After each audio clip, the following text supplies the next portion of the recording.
తగ్గేదలే మరి మీ నర్సయ్య తాతతో రప్ప రప్ప రప్ప రప్ప ఇవాళ మరి మన రప్ప రప్ప వార్తలలో జప్ప ముచ్చట్టు అందుకొచ్చిన ఇక మరి ఆచమెందుకురా మన సామ రామ్మోహన్ అన్న పట్టుకొచ్చిన గాంధీ భవన్ గడ్డ చేరుకున్నా ఇవాళ మరి తాజా రాజకీయ పరిణామాలు ఏ రకంగా జరగబోతున్నాయి ఏంది ఏం కథ మరి బీజేపీ కోయిలాగా అది ఉండగా అది బండి కోయిలాగా అమ్మో అది చిన్న సన్నగా గంతులేసలేదు శంగడ బింగడం ఎగురుతుంది పాకిస్తాన్ వాళ్ళకు ఓటేస్తేనేమో కాంగ్రెస్ గెలుస్తుందట బీజేపీ వాళ్ళకు ఓటేస్తేనేమో ఇండియా గెలుస్తుందట అమ్మని దండం పెడితే ఇక మరి ఎక్కడి పలుకులు ఎక్కడి శిలక పలుకులు అసలు ఏంది ఏం కథ ఏం జరగబోతుంది మరి ఈ రాయవరం ఏంది ఏం కథ అనేది మరి కథ మాత్రము మరి ఇక సామ రామ్మోహన్ అన్న అడుగుదాము మరి ఆయన ఏమంటాడు ఏంది ఏం కథ నమస్తే రామ్మోహన్ అన్న ఇప్పుడు ఏం లేదు బండి కోజాగా మరి ఈ రకంగా ఉరుకుడ పెడుతుంది శంగడ మింగడం ఎగురుతుంది ఏమని కాంగ్రెస్ కు ఓటేస్తే పాకిస్తాన్ గెలుస్తుంది బీజేపీకి ఓటేస్తే ఇండియా గెలుస్తుంది అనేది ఇప్పుడు రాద్ధాంతం ముంగడేసింది బండి కోజాగా ఏమంటావు దీని మీద బండి సంజయ్ అనేటటువంటి వ్యక్తి పిచ్చి పిచ్చి కూతలు మాట్లాడుతూ ఉన్నాడు. ఎందుకంటే చదువుకున్న లెక్క మాట్లాడితేనేమో సర్వసభ్య సమాజానికి వనుకొస్తుంది. ఎందుకంటే తెలంగాణ బిడ్డలతోటి తెలంగాణ ప్రజలతోటి మాట్లాడేటప్పుడు అక్కడికి వచ్చేటట్టు మాట్లాడాలి. అక్కడికి వచ్చడే కాదు మనకు ఉపయోగపడేటట్టు తర్వాత నలుగురికి మేలయ్యేటట్టు మాట్లాడాలి, నిజం మాట్లాడాలి. బండి సంజయ్ మాట్లాడే దాంట్లో ఏమైనా అర్థం పడదాం ఉందా? ఈడ ఓట్ల గురించి పాకిస్తాన్ నువ్వు కంపేర్ చేస్తున్నావు అనంటే నీకు ఆడ బేజలు ఏం లేదన్నట్టే కదా. బేజలో ఉంటే నువ్వు చేసింది తెలంగాణకి ఏమైనా ఉంటే చెప్పి ఓట్లు అడగాలి. అంతే తప్ప విద్వేషాలను రగిల్చేటటువంటి మాటలు నువ్వు పలుకుతున్నావు అంటే నీకు ఆడ సామాన్యం లేనట్టే కదా బండి. సో ఆ ఒక బుర్ర లేనటువంటి మాటలు మాట్లాడినటువంటి మీద పెద్దగా స్పందించనీకి ఏముంటుంది? ఆయన కేంద్ర హోంశాఖ మంత్రి, మళ్ళా ఆయన కనీసం బయటికి పారిపోయినటువంటి దొంగలను తీసుకొచ్చుడు శాత కాదు ఆడ దాకా దగ్గరకు వచ్చింది. బాగానే గుర్తు చేసిండే ఫోన్ ట్యాపింగ్ వ్యవహారంలో మీకు చేత కాకపోతే మాకు అప్పచెప్పుర్రి సిబిఐకి అప్పచెప్పుర్రి మేము చూసుకుంటాం కథ మాత్రం అనేది ఇప్పుడు బండి కోయిలాగా దంచి కొడుతుంది. ఏమంటావు మరి? ప్రభాకర్ రావు శ్రవణ్ రావు ఏమో బయట దేశం త్వరలో వండుకుర్రు. మరి వాళ్ళు ఇప్పుడు ఎట్లా అసలు ఈ కేసు ఏంది? మీ చేత కాకపోతే మేమున్న ఓన్లీ లెక్కలు కొడుతుంది బండి కోయిలాగా. ఇప్పుడు తెలంగాణ ప్రజలంతా పిచ్చోళ్ళు అనుకుంటాడు పాపం బండి, కానీ తెలంగాణ ప్రజలు చాలా తెలివైన వాళ్ళు. ఎందుకంటే దేశ సరిహద్దులు దాటిపోయి ఎవడన్నా దొంగలు పారిపోయారు అనుకో, రాష్ట్ర ప్రభుత్వం అనేటటువంటిది పోలీస్ డిపార్ట్మెంట్ ఏం చేస్తుంది అని అంటే వాళ్ళని మనం డైరెక్ట్ పోయి తీసుకురానికి ఉండదు, అది కేంద్ర ప్రభుత్వం కిందికి పోతుంది. ఎందుకంటే దేశ సరిహద్దులు దాటిపోయారు కదా. సో వాళ్ళని తీసుకురావాలి అని అంటే కేంద్ర ప్రభుత్వం కింద ఉంటుంది. ఆ కేంద్ర ప్రభుత్వం కింద కూడా ఉండేటటువంటిది ఎవరికి అని అంటే మినిస్ట్రీ ఆఫ్ హోమ్ అఫైర్స్, అంటే ఓందో కాదు మన బండికాకదే. ఆ బండికాక కింద ఉండేటటువంటి సిబిఐకి మన పోలీసు వాళ్ళు ఈ 10 నెలల సంధి కూడా ఎన్నిసార్లు అంటే అన్నిసార్లు పోయి వచ్చిర్రు, ఉత్తరాలు ఇచ్చిర్రు. వాడు పారిపోతూ నువ్వు ఇక్కడ ఉండి వాడిని తీసుకొని రావాల్సిన బాధ్యత నీదే కదా, తీసుకురా అంటే తీసుకొస్తలేడు. ఏంద్రా కథ అని అంటే ఈ బీఆర్ఎస్ తోటి మాట్లాడుకున్నాడు. ఈ బీఆర్ఎస్ తోటి మాట్లాడుకున్నాడు కాబట్టి ఆడిగా ఈడికి రాడు, వాడు ఈడికి వస్తేనే కదా వాడిని ఎవరు చేయబెట్టిండు ఫోన్ ట్యాపింగ్ అనేది తెలిసేది. అప్పటిదాకా లేకపోతే తెలియదు కదా. వాడిని ఆడనే పెడితే వాడిని విచారణ చేయడానికనే మనకు అవకాశం ఇవ్వలేడు అనుకో, అసలు చేసినోడు ఇక తప్పించుకున్నట్టే కదా. తప్పించేటటువంటి కుట్రని ముందే బీఆర్ఎస్ తోటి మాట్లాడుకొని వానికి మరి నేను ఈ కేసు నుంచి నిన్ను తప్పిస్తున్నా కదా అని చెప్పి ఎమ్మెల్సీ ఎన్నికలల్లా మరి అభ్యర్థినే వాళ్ళని నిలబెట్టని కూడా చేసుకొని ఓట్లు మాట్లాడుకుంటూ వీళ్ళు తెలంగాణ ప్రజలని పిచ్చోళ్ళని చేస్తూ ఉంటారు. అంత పిచ్చోళ్ళు ఉన్నాడా? మరి నీ శాఖ కింద ఉండేటటువంటిది వాళ్ళని ఎత్తుకొని రావచ్చు 4 రోజులలో తలుచుకుంటే. 10 నెలలైంది, ఎందుకు తీసుకొని వస్తలేవు? ఇంకొక మాట అన్నాడు, సిబిఐకి అప్పచెప్పాలన్నాడు. పాపం బండి సంజయ్ పాన్ పరాగులు నములుకుంటా ఎంతసేపు దిమాకు అనేటటువంటి ఉపయోగించేటటువంటి శక్తి కోల్పోయిండే ఆయన. అంతే కదా, ఆయన శక్తి ఇప్పుడు ఆయన శాఖలో ఎవడు కింద ఉంటాడో కూడా ఆయనకు తెలియదు. ఈడ పోలీసు వాళ్ళు వాడిని పట్టుకొని రా అని చెప్పి ఈడ ఉత్తరాలు రాసేది ఎవరికో తెలుసా? గదే సిబిఐకి రెడ్ కార్నర్ నోటీస్ ఇష్యూ చేయాలని అంటారు, లేకపోతే ఇంటర్పోల్ పేరు పెట్టాలి అని అంటారు. ఆ రెడ్ కార్నర్ నోటీస్ కోసము ఇంటర్పోల్ కోసము మనం రాసే ప్రతి ఉత్తరం కూడా సిబిఐకే రాస్తాము. మరి సిబిఐకే రాస్తున్నప్పుడు సిబిఐ నీ కిందనే ఉంటున్నప్పుడు మీరు 10 నెలల సంది వాడిని తీసుకొని రానప్పుడు ఇంకా మళ్ళీ ఉల్టా సిబిఐకి ఇచ్చేదేముంటుంది? అర్థమైందా? సో నువ్వు సిబిఐ నీ కిందనే పెట్టుకో, నీ సీట్ కింద. వాడు ఇప్పటిదాకా కూడా రెడ్ కార్నర్ నోటీస్ని ఇవ్వకుండా నువ్వే చేసుకుంటా, మళ్ళీ ఇప్పుడు మీకు శాతం కాకపోతే మాకు సిబిఐకి అంటే అదే ఇక తాడుకు వచ్చేది గుంజకేందుకమ్మ గుంజులాట అన్నట్టుగా గాడికి వచ్చింది వరుస.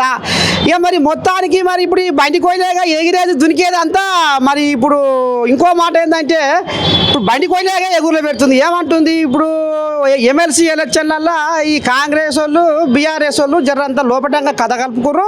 అందుకనే వీళ్ళు పోటీ చేయలేదు అనేది కూడా ఆయన గుసగుస బయటకు వేస్తుండ్రు. ఇది నిజమేనా మరి లోపల? అందుకే ఈ కేసులు కూడా కాకుండా చేస్తున్నారు. అంటే ఇది ఫార్ములా ఈ రేసింగ్ వ్యవహారం కానీ, ఇంకా ఇది ఫోన్ ట్యాపింగ్ అయినా, ఇంకా కవితమ్మది అయినా, ఈ కేసులన్నీ సీకరి వ్యవహారం చేసి కమ్ముతురు కాంగ్రెస్ వాళ్ళు అనేది బండి కోజా కూడా అనుకొస్తుంది.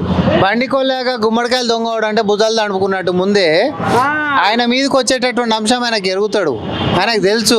అందుకని అవతల మీద బటకాలు చేసేసి అయిపోతుంది అని పాపం అనుకుంటుండు. కానీ ఈ అతికెత్తలు అనేటటువంటి నడవవు కదా.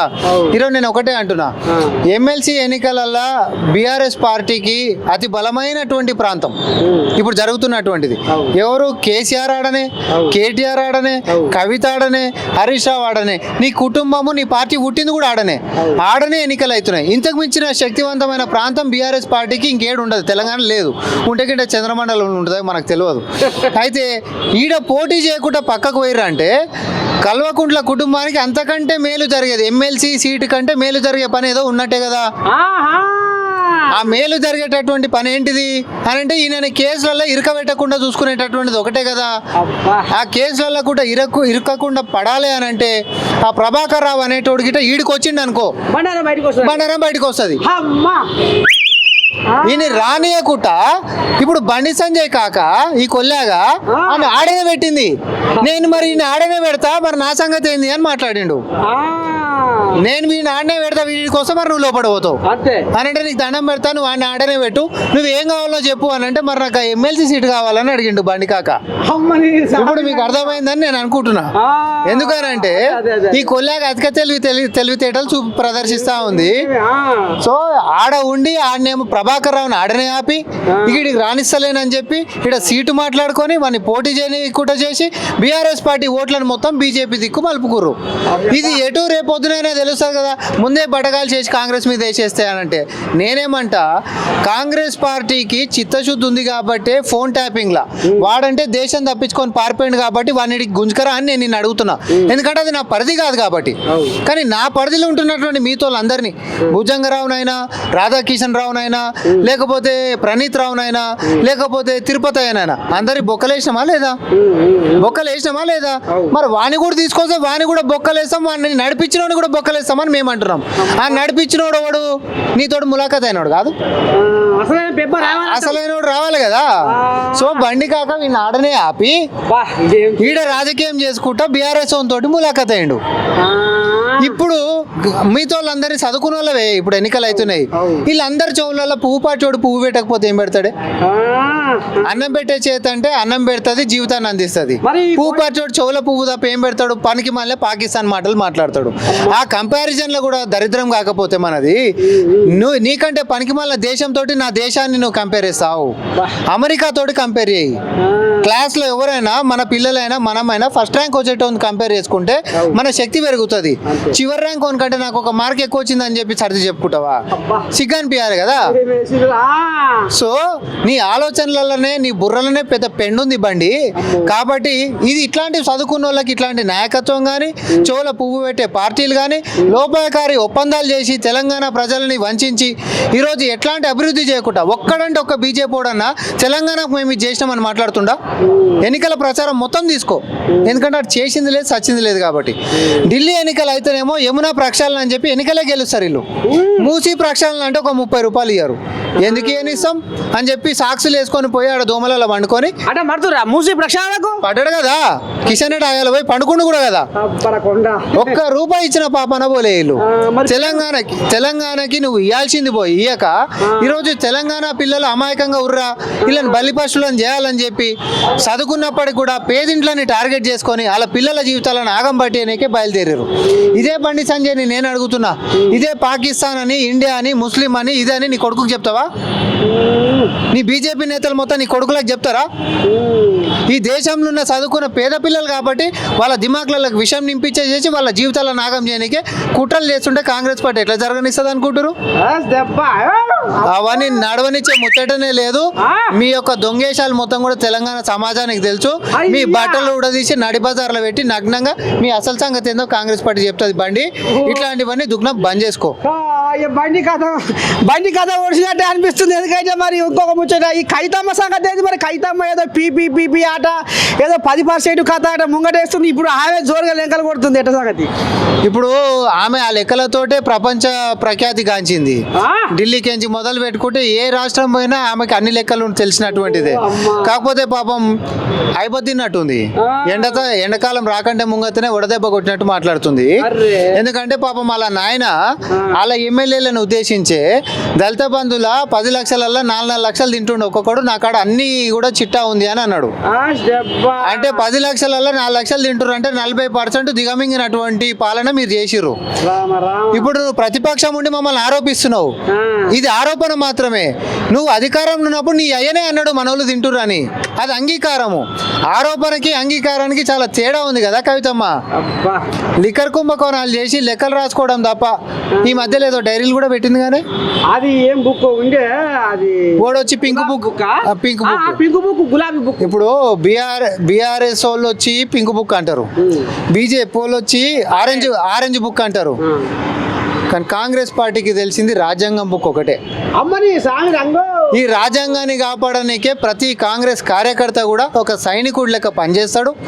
ఈరోజు రేవంత్ రెడ్డి గారి ఆధ్వర్యంలో ఎప్పుడు లేని విధానాలు వస్తున్నాయి, కొలువులు వస్తున్నాయి, ప్రగతి వస్తుంది. ఇవన్నిటికంటే నేను పిల్లల భవిష్యత్తు గురించి ఆలోచనలు ముందుకు వస్తున్నాయి. కానీ ఈ పిల్లల దిమాగ్లకి విషయాన్ని విరజిమ్మి వాళ్ళ వికృత చేష్టలు చేపించి వాళ్ళ జీవితాలని ఆగం పట్టించేటటువంటి ఇట్లాంటి బీజేపీ వాళ్ళని దగ్గర రాని కూడా పాలన కూడా జరిపిస్తున్నాం. మరి ఇప్పుడు రాంగా పోంగా మరి ఇప్పుడు ఏంది కథ? మరి ఇప్పుడు కాంగ్రెస్ వాళ్ళు ఎమ్మెల్సీ ఎలక్షన్లల్లో ఒక కాన్య చేస్తుర్రు అనేది కూడా వెళ్తుంది గుసగుస. ఎందుకని మరి ఒకటే కాడ ఇంకొకడ మా వామపక్ష పార్టీకి మేము మద్దతు ఇస్తున్నాం కదా, వాళ్ళు మా వాళ్ళే కదా. ఇప్పుడు మేము ఏడ నిలబడుతున్నాం అక్కడ మేము నిలబడుతున్నాం. మిగతా మాతో ఎవరైతే పొత్తులుర్రో వాళ్ళతో మేము మద్దతు ఇస్తున్నాం. మీ లెక్క తెరనకాల మేమేమన్నా అక్రమ సంబంధాలు పెట్టుకున్నామా ఏంది? మాదంతా బాజప్తా బజార్ల జనాల ముంగట పారదర్శకంగా చేసేటటువంటి పరిపాలన. మీ లెక్క లోపాయకార ఒప్పందాలు ఓని అమెరికాకి చాపినందుకు ఇక్కడ సీటు మాట్లాడుకునేటటువంటి సీక్రెట్ మీటింగ్లు ఉంటాయండి మాకు. అటువంటివి ఏముండవు, ఇబ్బంది ఏం లేదు. బ్రహ్మాండంగా కాంగ్రెస్ పార్టీని చదువుకున్నటువంటి యువకులు, తెలంగాణ బిడ్డలు, తెలంగాణ ఆకాంక్షలు నెరవేర్చనికే పాలనని ముందుకు తీసుకొని పోతున్నటువంటి ప్రజాపాలనని 10 సంవత్సరాలు మన గొంతు నొక్కేసినటువంటిది మర్చిపోవద్దు. ఈరోజు బీజేపీ చేస్తున్నటువంటి మెదడులో విషం నింపించేటటువంటి కుట్రల్ని కూడా మర్చిపోద్దని వివేకంతో ఆలోచించి చదువుకున్నటువంటి వారి యొక్క ఓటే రేపొద్దున భవిష్యత్తు నెక్స్ట్ జనరేషన్ ఆలోచించేటటువంటి వాళ్ళకి అవుతుంది. కాబట్టి అందరూ కూడా ఆలోచన చేసి ఓట్లు వేయాల్సిందిగా కాంగ్రెస్ పార్టీని గెలిపించాల్సిందిగా కోరుకుంటున్నాం. ఇక ఏమో కానీ ఒక్క ముచ్చట ఆఖరి ముచ్చట ఏంటంటే 14 నెలలు ఫామ్ హౌస్లో పండుకున్న పులి వామ్మో ఇప్పుడు ఇట్ట దుల్పరిస్తుంది, శిల్పాట్లాడుతుంది. పంజాయి ఇసురుతారు ఈ దండం పెట్టి వామ్మో ఏందో అంటుర్రు. ఇప్పుడు బీఆర్ఎస్ కోళ్ళావలే ఆగుతలేవు. మరి ఈ ఫామ్ హౌస్ పెద్ద పూలి కథ ఏంది? దెబ్బ కొడితే అంటే మరి ఎమ్మెల్సీ ఎలక్షన్ దెబ్బ ఏంది? పాపం అది పెద్ద పూలు ఏం కాదే. వెనకటికి ఏమో పాపం ఫామ్ హౌస్లో కాదు ఈడ ప్రగతి భవన్లో పండుకొని అసలు హోంమంత్రులు వచ్చినా కూడా కలవకుండా పంపించినటువంటిది ఉండే పరిస్థితి. ఇవాళ మన ఏదో బర్త్డేనో ఏదో అయితే ఈ గలీలలో తిరిగేటటువంటి ఆ పోరాగాలు కూడా పోయి రెట్ట పట్టుకొని ఇటు నిలబడంటే ఇటు నిలబడని గుంజుకొని ఫోటోలు దిగే పరిస్థితికి వచ్చింది. అది అది అది పెద్ద పూలు అని ఎట్లా అంటావు చెప్పు? పాపం సర్కస్లో ఆడిచ్చే పులి లెక్క అయిపోయింది అది. కాబట్టి ఆయనని వయసుకి నేను మర్యాద ఇస్తా. ఎందుకంటే పదే బీఆర్ఎస్ వాళ్ళు పెద్ద పులి అంటారు కాబట్టి నేను పెద్ద పులి రూపంలో చెప్పాలి కాబట్టి చెప్తున్నా.